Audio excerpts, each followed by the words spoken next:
الحمد لله رب العالمين الصلاة والسلام على إمام الأنبياء والمرسلين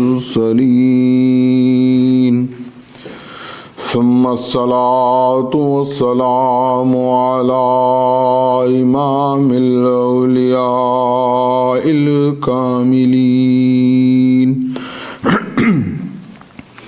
وعلى آلهما وأصحابهما أجمعين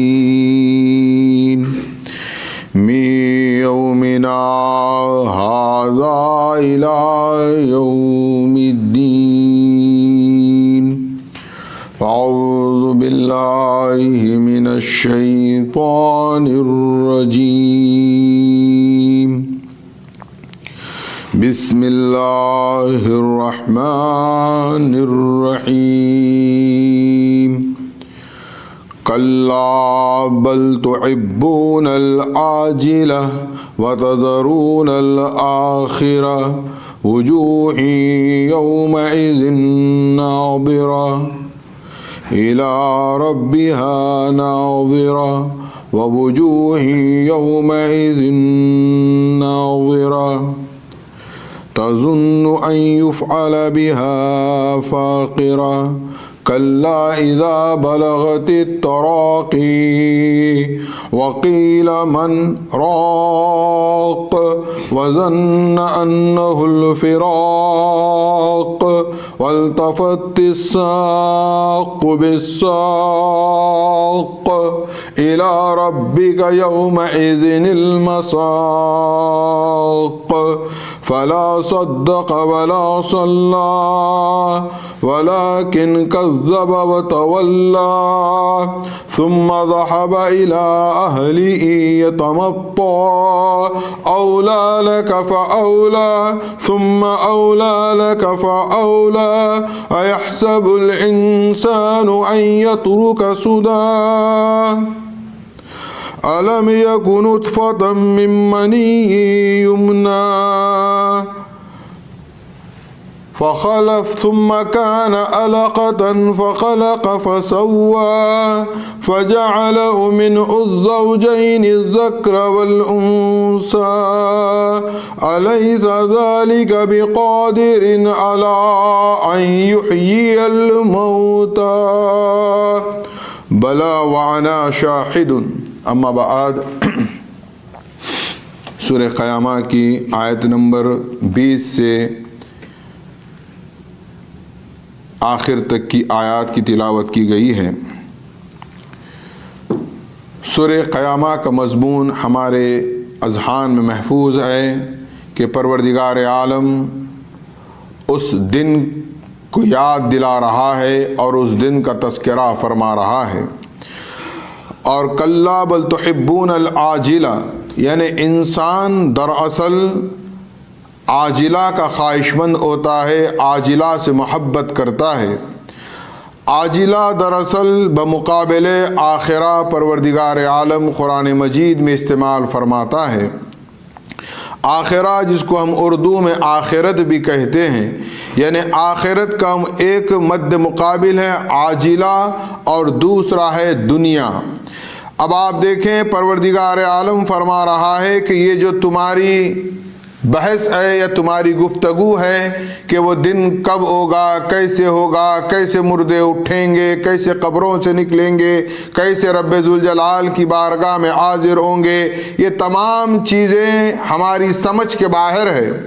اللہ ان اذہان رکھنے والوں کو جواب دے رہا ہے کہ تمہاری بحث کا مدعا یہ نہیں ہے کہ کس طرح دوبارہ اٹھایا جائے گا، پوچھا جائے گا، حساب و کتاب لیا جائے گا، بلکہ دراصل تم یہ چاہتے ہو کہ جو سامنے ہے وہ تمہیں حاصل ہو جائے.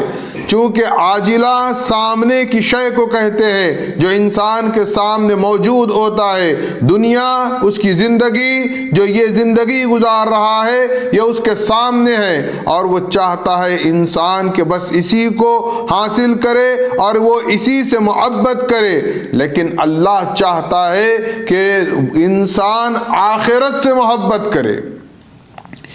آخرت کی زندگی ابدی ہے، حالانکہ وہ پردے غائب میں ہے۔ کوئی مرنے والا دوبارہ زندہ ہو کر یہ نہیں بتایا کہ عالم برزخ کی کیفیت کیا ہے، وہاں کے حالات کیا ہے۔ یہ ایمان بالغیب کا تقاضا ہے، اور اللہ کا یہ مسلسل مطالبہ ہے قرآن مجید میں کہ انسان اس عارضی زندگی پر تکیہ نہ کرے، بلکہ آخرت کی زندگی کی فکر کرے اور اس کی تیاری کرے۔ لیکن انسان کیا چاہتا ہے کہ بس اس کو دنیا مل جائے۔ عاجلہ کا مترادف کیا ہے؟ دنیا۔ دنیا بنا ہے ادنا سے۔ ادنا کی مؤنث جب بنتی ہے تو اس کو کہتے ہیں دنیا۔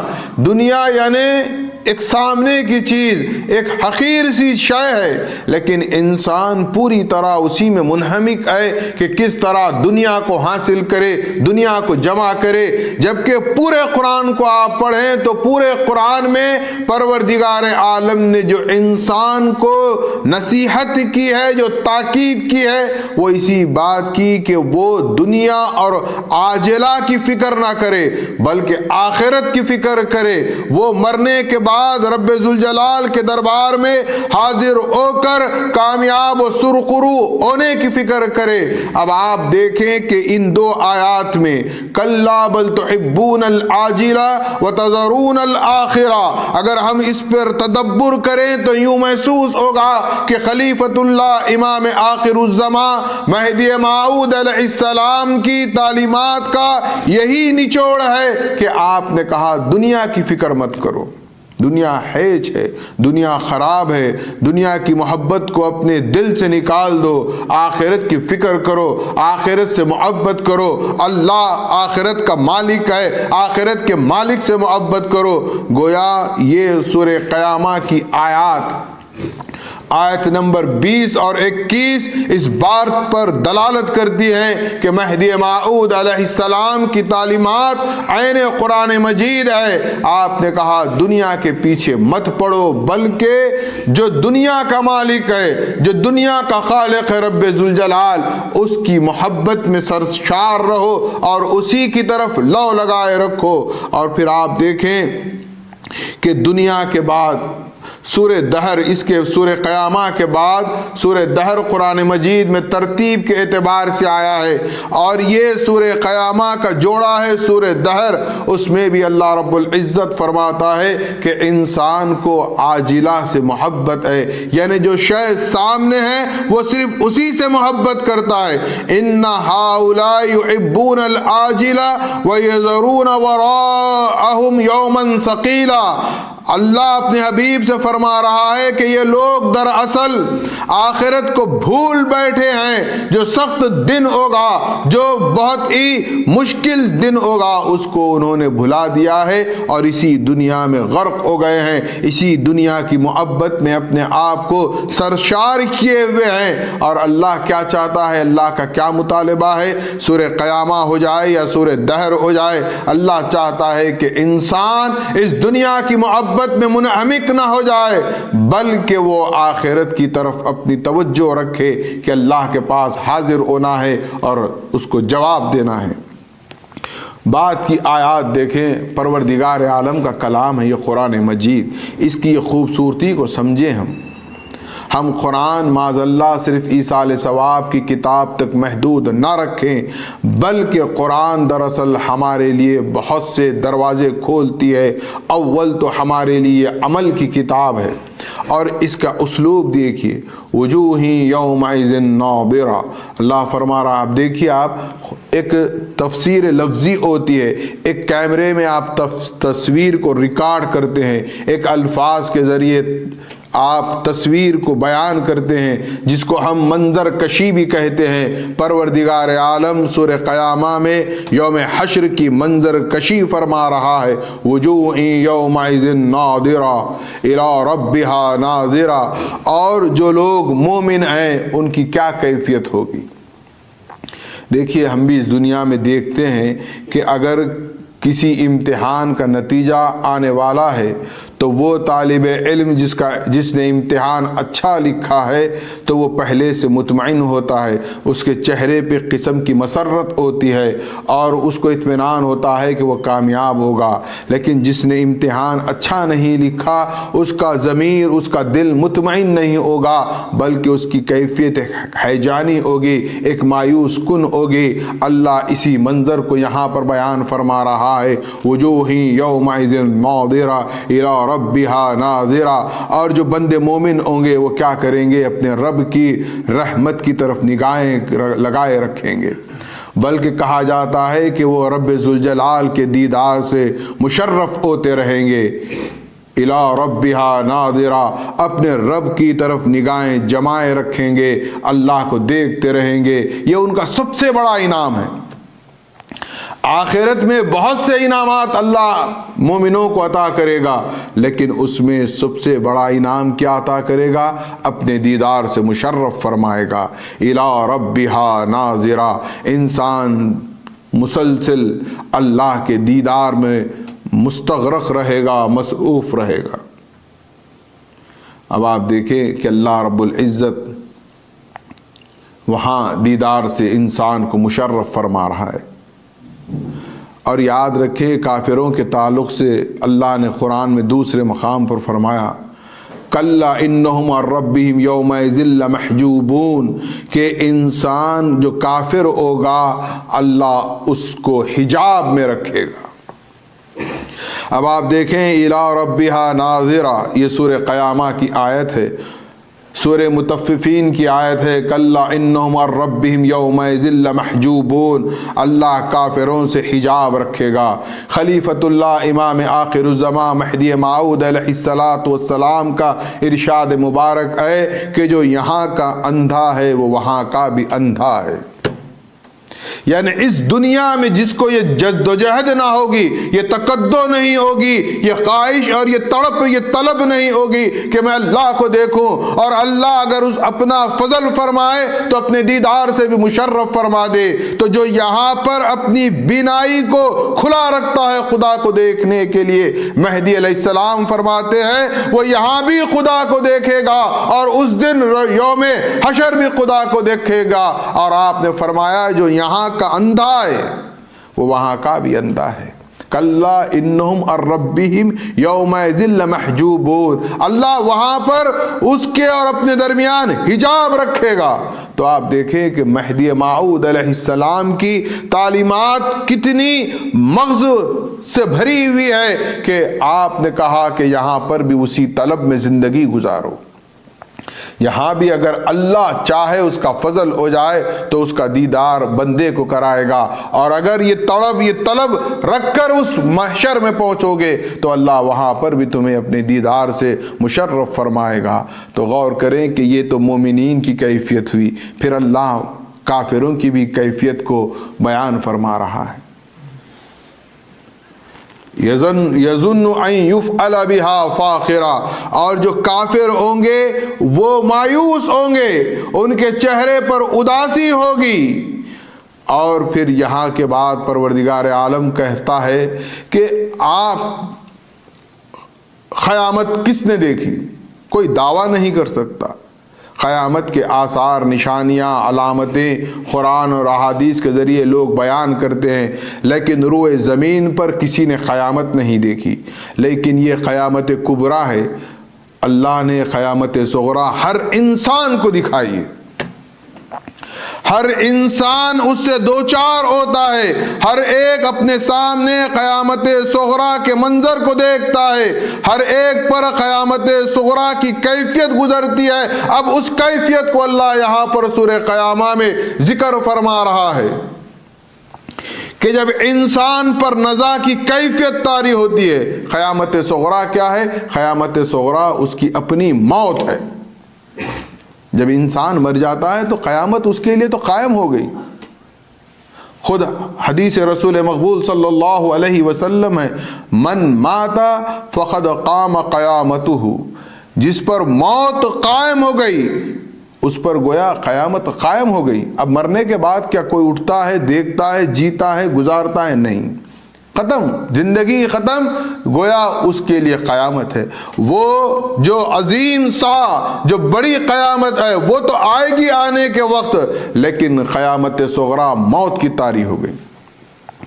کیسا فرمایا دیکھیے اللہ، موت کی پوری کیفیت کو انسان کی قرآن کا حصہ بنا دیا. انسان کو کہہ رہا ہے تو قیامت کا منکر ہے، تو قیامت کا انکار کر رہا ہے، لیکن یہ تو دیکھ کہ تجھ پر بھی تو ایک قیامت طاری ہوتی ہے. کیسی طاری ہوتی؟ اللہ فرما رہا ہے کہ جب انسان کی جان نکلتی ہے تو اس کی روح اس کے حلق میں آ کر یہاں گھنگرو کی طرح اٹک جاتی ہے. نزاع کی کیفیت کتنی ہولناک ہوتی ہے. اس عالم میں نہ کوئی ڈاکٹر کام آتا ہے، نہ کوئی علاج کام آتا ہے، نہ کوئی حکیم، نہ کوئی طبیب. اللہ دعوت دے رہا ہے کہ ایسی منزل پر جب موت اور حیات کی کشمکش میں انسان مبتلا ہو جائے تو اللہ کہہ رہا ہے جاؤ تمہارے جھاڑ پھونک کرنے والوں کو بلاؤ اور بچا کر بتاؤ. چیلنج کر رہا ہے اللہ. دیکھیے آپ موت کی گھڑی کتنی زبردست ہے. اللہ، یہ قیامت ہم پر قائم ہوتی ہے اور یہ ہر ایک کے گردن پر ایک تلوار لٹک رہی ہے. کوئی یہ دعویٰ نہیں کر سکتا کہ میں فلاں وقت فلاں مقام پر فلاں حالت میں مروں گا. موت کب آئے گی، کس حالت میں آئے گی، کس کیفیت میں آئے گی، کسی کو پتہ نہیں ہے. آئے گی تو اللہ اس کی کیفیت کو بیان کر رہا ہے. والتفت الساق بالساق، پنڈلیاں پنڈلیوں پر چڑھ جاتی ہیں. کبھی آپ سکرات کے مریض کو دیکھیے، آپ کو اندازہ ہوگا ہماری توجہ اس کی موت کے وقت بھی معاف فرمانا دنیا میں لگی ہوئی رہتی ہے. اگر یہ مر جائے گا تو جائیداد کہاں جائے گی، جائیداد کا حصہ کیا ہوگا، ہمیں دیکھنا ہے.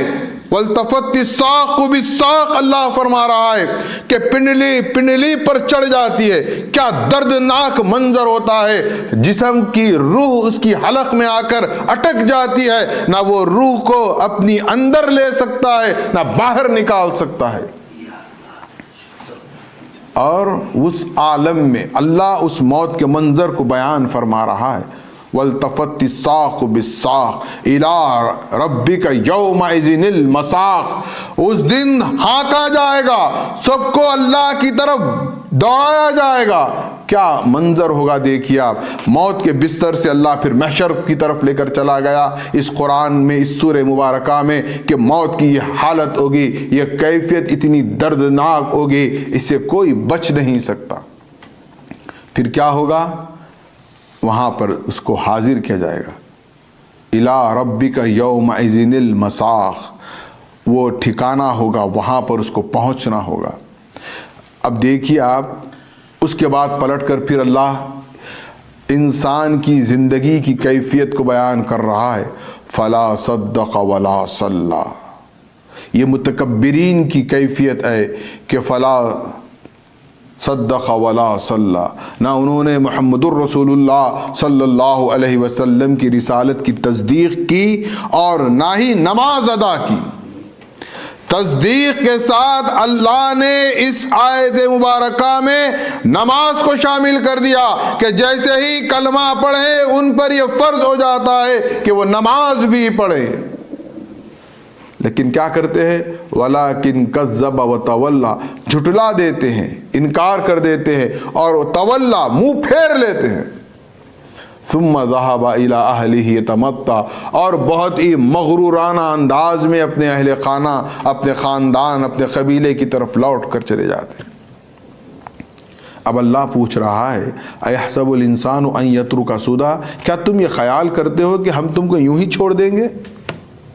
کیا تمہارا یہ گمان ہے کہ تم نے لوگوں کا مال لوٹ لیا، تم نے سود خوری کی، تم نے جوا بازی کی، تم نے لوگوں کے دھوکے سے جائیداد کو ہڑپ کی، تم نے مال اور روپیہ جمع کیا، تم نے جھوٹ بولا، تم نے زنا کیا، تم نے دنیا میں جو کچھ کیا ہے کیا یوں ہی چھوڑ دیا جائے گا تم کو؟ اَيَحْسَبُ أَن يَتْرُكَ سُدًى، تم کو پکڑا جائے گا اور پوچھا جائے گا۔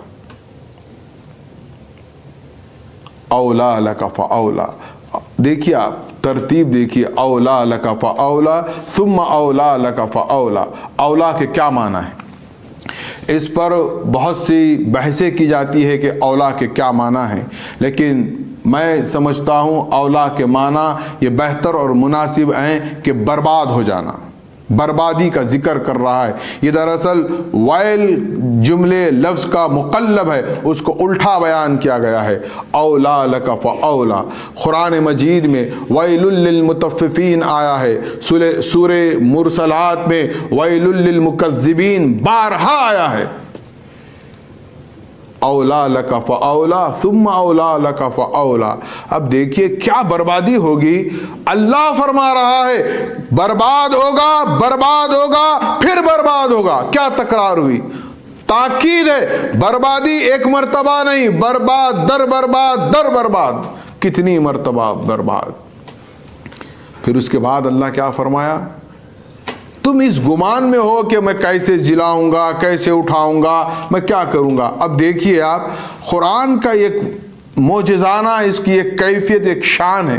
لا اقسم بیوم القیامہ سے مضمون شروع ہوا تھا، اب دیکھیے آپ اختتامی منازل پہ کدھر اللہ لا رہا ہے۔ الم یک نطفۃ من منی یمنی، تمہاری حیثیت کیا ہے انسان کو یاد دلا رہا ہے۔ کیوں تم اکڑ کر پھرتے ہو، کیوں یہ مغرور بنے پھرتے ہو، کیوں یہ متکبرانہ زندگی گزارتے ہو، تمہاری حیثیت کیا ہے؟ الم یک نطفۃ من منی یمنی، ایک منی کے گندے پانی کا خطرہ ہے یہ انسان، اور کچھ نہیں ہے۔ افلاطون بھی اسی منی سے انسان بنا، سکندر اعظم بھی اسی منی کے قطرے سے انسان بنا، جو انسان اس دنیا میں آتا ہے وہ اسی پروسیس سے آتا ہے۔ کیا ہے وہ پروسیس؟ آپ دیکھیے دنیا آج ترقی کر کے، قرآن کب نازل ہوا؟ آج سے 1450 سال پہلے۔ سائنس ترقی نہیں کی تھی، یہ پورا سبجیکٹ علم یکو نطفۃ من منی یمنی ثم کان علقۃ فخلق فسوى فجعلہ من الزوجین الذکر والانثى، یہ 3 آیات دراصل ایمبریولوجی کے سبجیکٹ کو بیان کرتی ہے کہ مادر رحم میں جنین کی کیا کیفیت ہوگی۔ کیا محمد الرسول اللہ صلی اللہ علیہ وسلم بظاہر کوئی سائنٹسٹ ہے؟ کیا ایمبریولوجسٹ ہے؟ کیا بایولوجسٹ ہے؟ نہیں، لیکن دیکھیے یہ اللہ کے کلام کی شان ہے۔ اللہ اب انسان کو کہاں لے کر جا رہا ہے؟ اس منزل پر لے جا رہا ہے۔ تو کیوں اتنا مغرور ہے؟ تیری حیثیت کیا ہے؟ اس کی اوقات اس کو یاد دلائی جا رہی ہے کہ تو ایک گندے پانی کے بوند کا وجود ہے، اس کے علاوہ اور کچھ نہیں۔ کوئی انسان یہ دعویٰ نہیں کر سکتا کہ میں اس پروسیس سے الگ پیدا ہوا ہوں، ہر انسان اسی پروسیس سے اس دنیا میں آیا ہے۔ الم یکو نطفۃ من منی یمنی۔ اب آپ دیکھیں ایمبریولوجی میں، اب آپ ایک تصور تھا انسانوں کا، لوگوں کا، دنیا کا، کہ بچے کی پیدائش کا انحصار باپ کے نطفے پر ہوتا ہے، صرف مرد کا اس میں رول ہوتا ہے، لیکن قرآن پہلی مرتبہ اس روئے زمین پر یہ اعلان کر رہا ہے فَجَعَلَهُ مِنْهُ الزَّوْجَيْنِ الذَّكْرَ وَالْأُنْثَى، صرف مرد کا حصہ نہیں بلکہ عورت کا بھی حصہ ہوتا ہے۔ اور ایمبریولوجسٹ اس بات کی تحقیق کر کے آج دنیا کے سامنے یہ بات رکھ رہے ہیں کہ عورت اور مرد کے نطفے کے اختلاط سے ہی بچہ وجود میں آتا ہے۔ ایک کے نطفے سے انسان یا بچہ وجود میں نہیں آتا، بلکہ عورت اور مرد کے دونوں کے نطفوں کے اختلاط سے ملنے سے ایک بچہ وجود میں آتا ہے، اور اس کی کیا حیثیت ہے؟ مائکروسکوپ سے دیکھا جاتا ہے، ایک سیل کے جیسا ہے، عام ظاہری نگاہوں سے دیکھ نہیں سکتے۔ اللہ اس پوری کیفیت کو بیان کر دیا۔ آج سائنس حیرت زدہ ہے کہ 1400 سال پہلے محمد الرسول اللہ صلی اللہ علیہ وسلم نے یہ بات کس طرح کی تھی کہ مرد اور عورت کے نطفے سے انسان کا وجود عمل میں آتا ہے۔ سورہ دہر میں بھی اللہ نے اس کو اور وضاحت کے ساتھ بیان فرمایا، اِنَّا خَلَقْنَا الْإِنسَانَ مِن نُطْفَةٍ أَمْشَاجٍ نَبْتَلِهِ فَجَعَلْنَاهُ سَمِيعًا بَصِيرًا، ہم مرد اور عورت کے نطفوں کو ملا کر بچے کو وجود دیتے۔ پھر اس کے بعد ثم کان علقۃ فخلق فسوى، پھر اس نطفے کو علقہ بنا دیتے ہیں۔ علقہ پر قدیم زمانے میں کہا جاتا تھا کہ ایک قسم کا خون کا لوتھڑا ہوگا، فلاں ہوگا، لیکن آج سائنس بتا رہی ہے کہ قرآن نے جو کہا ہے وہ بہت ہی اہم اور گہری بات ہے۔ علقہ سے کہیں پر بھی دم یا خون کا کوئی تعلق نہیں جمتا، لیکن عام طور پر علقہ کے معنی یہ کہہ دیے جاتے تھے کہ خون کا لوتھڑا ہوگا یا خون ہوگا۔ قرآن کہہ رہا ہے علقہ، پہلے علقہ بناتا ہے۔ علقہ دراصل یوں سمجھ لیں کہ ماں کے رحم میں بچہ جو نطفے سے ایک کیڑے کی شکل اختیار کرتا ہے۔ کبھی آپ دیکھیے، آپ آج میڈیکل بہت عام ہے، سوشل میڈیا پر آپ ان آیات کو رکھ کر غور کریں کہ ایک انسان کی تخلیق کے جو پروسیس اللہ ماں کے پیٹ میں کر رہا ہے وہ کیسے ہیں۔ آج کی دنیا میں کوئی مشکل نہیں ہے، آپ دیکھ سکتے ہیں، مشاہدہ کر سکتے ہیں۔ تو اللہ فرما رہا ہے علقہ، علقہ اس کو کہیں گے جیسا کہ ہمارے پاس جونک ہوتی ہے، وہ کیا کرتی ہے کہ ایک چمڑی کو چپک جاتی ہے، منہ اس کا چمڑی کو لگاتی ہے اور جسم باہر چھوڑ دیتی ہے اور اندر سے پورا خون چوس لیتی ہے۔ یہی کیفیت ماں کے پیٹ میں بچے کی ہوتی ہے۔ وہ ماں کے پیٹ میں اپنا منہ لگا دیتا ہے اور اپنا جو جسم ہے باہر چھوڑ دیتا ہے، اور وہاں سے وہ کیا کرتا ہے؟ غذا حاصل کرتا ہے۔ یہ ہے علقہ۔ سورہ مومنون میں اور سورہ حج میں اللہ نے اس پورے پروسیس کو بہت تفصیل کے ساتھ بیان کیا ہے۔ علقہ سے مدغہ ہوگا، مدغہ کے بعد اللہ اس کے ہڈیوں پر گوشت چڑھائے گا، اور پھر اس کے بعد اس کو ایک شکل دیتا ہے انسان کی۔ اور آپ کو معلوم ہونا چاہیے کہ ماں کے پیٹ میں جو بچہ ہے وہ میل ہے یا فیمیل ہے، کب معلوم ہوتا ہے؟ میڈیکلی طور پر آج دنیا یہ کہتی ہے کہ 12 ویکس کے بعد پتہ چلتا ہے، یعنی 3 مہینے کے بعد یہ پتہ چلتا ہے کہ یہ بوائے ہے یا بیبی ہے۔ اور اللہ دیکھیے فَجَعَلَهُ مِنْهُ الزَّوْجَيْنِ، اور میاں بیوی سے جو اختلاط سے کیا کہہ رہا؟ فَجَعَلَهُ مِنْهُ الزَّوْجَيْنِ الذَّكَرَ وَالْأُنثَى، بچہ بھی بناتا ہے، بچی بھی بناتا ہے۔ اور یہ جو اس کے اندر فیمیل کی جو تمام پروسیسنگ ہے وہ وہاں جب منتقل ہوتی ہے، میل کی ہے تب منتقل ہوتی ہے۔ یہ ہم غور کریں، یہ کون کر رہا ہے؟ یہ کہاں سے آ رہا ہے؟ یہ اللہ کر رہا ہے، یہ اللہ خالق ہے، اللہ دعوت فکر دے رہا ہے۔ آپ کو معلوم ہونا چاہیے کہ آج کل ٹیسٹ ٹیوب بیبی کا بڑا کانسیپٹ ہے۔ اب اس پر مختلف فقہا کی مختلف آرا ہے، لیکن دیکھیے آپ، اسلام اور قرآن کبھی سائنس کی مخالفت نہیں کرتا، بلکہ سائنس تو مرہون منت ہے قرآن کی، وہ قرآن سے اپنے آپ کو ترقی یافتہ کر رہی ہے۔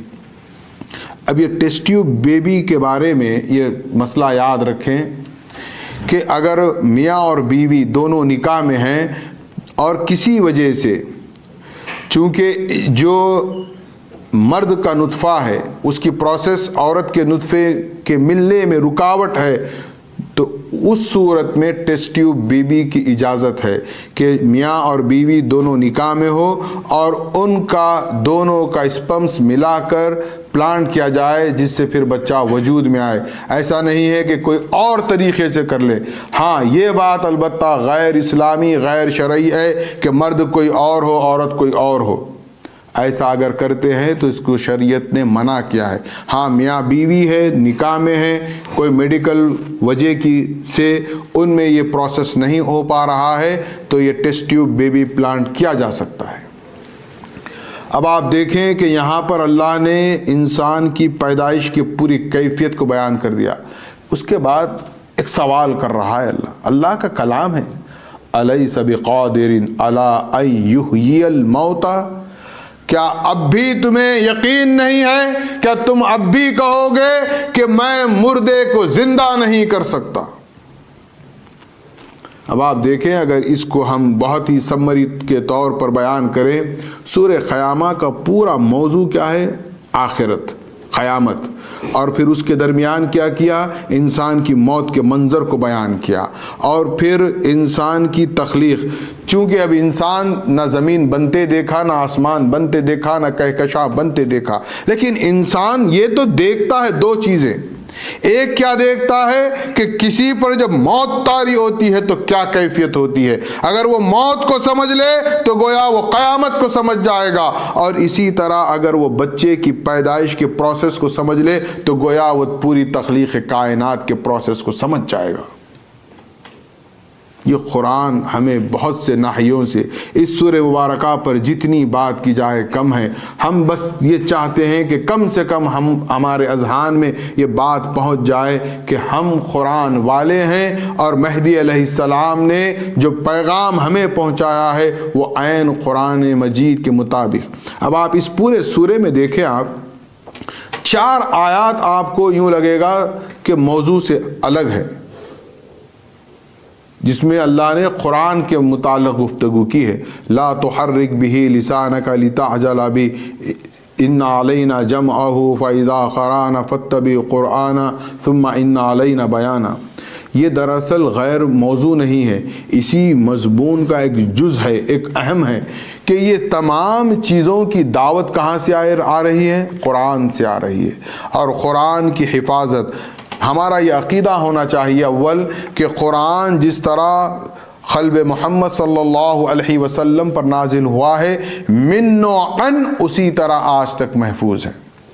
ترتیب بھی اللہ نے فرمائی ہے، تدوین بھی اللہ نے فرمائی ہے، اور بیان کی ذمہ داری بھی اللہ کی ہے، اور انسانی حیات کی ابتدا سے انتہا بلکہ حشر تک اگر کوئی دعوت دیتی ہے کوئی کتاب تو وہ صرف اور صرف قرآن مجید ہے۔ تو اس طرح سورہ قیامہ میں اللہ تعالی ہماری فکر کو تیز کر رہا ہے، ہماری غفلت سے ہم کو جگا رہا ہے کہ تم یاد رکھو محشر برپا ہوگا، اس کے دربار میں حاضر ہونا ہے، اور حاضر ہونے والوں میں کیسے ہیں۔ اللہ سورہ عبس میں مزید منظر کشی فرماتا ہے، وجوہ یوم ضاحکۃ مستبشرہ، کہ اس دن لوگوں جو ایمان والے ہوں گے ان کے چہرے بالکل کھلے ہوئے ہوں گے، ایک بشارت بھرے ہوں گے۔ تو یہ قرآن کو آپ پڑھیے، خدا کے لیے قرآن پڑھنے کے لیے آیا ہے، تاکہ پڑھیں گے تو سمجھیں گے تو پھر ہم عمل کی کوشش کریں گے۔ آج ہمارا تعلق قرآن سے بہت ہی کمزور ہو گیا ہے۔ معاف فرمانا، ہم مہدوی روزانہ بعد نماز عشاء برملا اعلان کرتے ہیں القرآن والمہدی امامنا، لیکن جس قرآن کو ہم امام کہتے ہیں کبھی اس امام کو ہم کھولتے نہیں، پڑھتے نہیں، نہ سمجھنے کی کوشش کرتے ہیں، اور ہم یہ سمجھتے ہیں کہ یا ربی میں ہے کیا ہوگا۔ دیکھیے آپ، ہمارا انٹرسٹ پر ہے ساری چیزیں، ہماری دلچسپی کیا ہے۔ اب آپ کو ایک مثال دیتا ہوں، آپ سمجھ لیں آپ اسپینش مووی دیکھ رہے ہیں، کورین ڈرامہ دیکھ رہے ہیں، یا آپ کسی زبان کا کوئی سین، کوئی پکچر، کوئی مووی، کوئی ڈرامہ دیکھ رہے ہیں، نہ آپ کو کورین لینگویج آتی، نہ آپ کو اسپینش لینگویج آتی، نہ فرینچ لینگویج آتی، کیا کرتے ہیں بولیے آپ؟ کوشش کرتے ہیں، سرچ کرتے ہیں کہ سب ٹائٹل کے ساتھ کہاں ملے گا، کرتے ہیں یا نہیں؟ ہم سب اس کا شکار ہیں۔ کیوں؟ ہماری دلچسپی ہے وہ ڈرامہ دیکھنے میں، ہمارا انٹرسٹ ہے، ہم سب ٹائٹل کے ذریعے وہ ڈرامے کو سمجھنے کی کوشش کرتے ہیں، اس کے ایکشن سے، اس کے پورے ڈرامے کے سین سے ہم اس ڈرامے میں اپنے آپ کو محو کر لیتے ہیں۔ یہ ہماری دنیا داری ہے۔ قرآن کی بات آئے گی تو کہیں گے نہیں عربی زبان میں ہم کو عربی نہیں آتی، دنیا کہاں چلے گئی؟ چیٹ جی پی ٹی تک دنیا پہنچ گئی ہے، کیا مسئلہ ہے بتائیے آپ مجھے؟ آپ جو زبان میں سمجھنا چاہیں وہ زبان میں قرآن سمجھ سکتے ہیں۔ اب تو محتاجی ختم کر دی ٹیکنالوجی کہ نہیں استاد ملے گا تو سمجھیں گے، آپ کے ہاتھ میں ہے موبائل، اسمارٹ فون آپ کے ہاتھ میں ہے۔ آپ کبھی اس ناحیے سے اس کا استعمال کر کے دیکھیے، قرآن سمجھنے کی کوشش کریے اور غور کریے کہ اللہ کیا کہہ رہا ہے۔ اللہ ہم سے کلام کر رہا ہے، وہ اللہ کا کلام ہے، وہ ہمیں ایڈریس کر رہا ہے۔ ہم جیسے ڈرامے کے لیے سب ٹائٹل کے لیے کوشش کرتے ہیں، اور میں نہیں سمجھتا کہ قرآن سمجھنے کے لیے بھی کچھ مزید زیادہ کوشش کی ضرورت ہے۔ کم سے کم ایک روز اپنا ایک ٹائم ٹیبل بنائیے، میں بوجھ بھی مت ڈالیے، آپ 3 آیتیں پڑھیے، آپ 3 آیتوں کا ترجمہ پڑھیے۔ آپ کے موبائل میں نوٹس کا ایک ایپ ہے، آپ کو کچھ ڈاؤٹ ہے اس میں آپ نوٹ کریے۔ آپ اپنے مرشد سے، آپ جس کو قابل سمجھتے ہیں، جس کو عالم سمجھتے ہیں، اس ڈاؤٹ کو کلیئر کریے اور آگے بڑھیے۔ قرآن پڑھنے کے لیے آئی ہے، سمجھنے کے لیے آئی ہے، اور اس پر عمل کرنے کی ضرورت ہے۔ اللہ ہمیں اس بات کی توفیق دے کہ ہم دنیا سے زیادہ آخرت کی فکر کریں۔ وآخر دعوانا ان الحمد للہ رب العالمین۔